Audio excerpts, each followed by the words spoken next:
დედაჩემმა არ იცოდა გაბრაზება. იცოდა წყენა.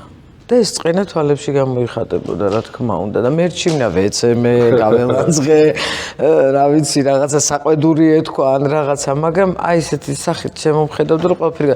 მაგრამ ამას ალბათ თვითონ ალბათ არ ვიცი, მშობლებისგან მოდის ესეც, რომ მეც ვიგებდი. იმიტომ რომ შეიძლება იყო რომ აი არ გაწუხებს და რაღაც გაიარო, მაგრამ ეთყობა ისე გაწვდიან ამას რომ მე იმის თვალებსაც აკვირდები ხშირად და წყენასაც გძნობს, სიხარულსაც გძნობს, სიყვარულსაც გძნობს და ყველაფერს გძნობს.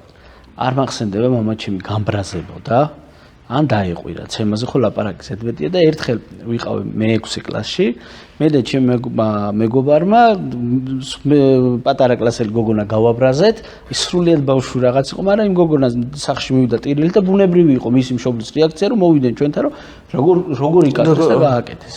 ალბათ მეც ანალოგიურს ვიზამდი და მამაჩემ საყვედური უთხრეს, დედა მე მგონი არ იყო სახში, აღარ მახსოვს და ისინი წავიდნენ და დგავარ და ველოდები და ვოცნებობ რომ ცემოს.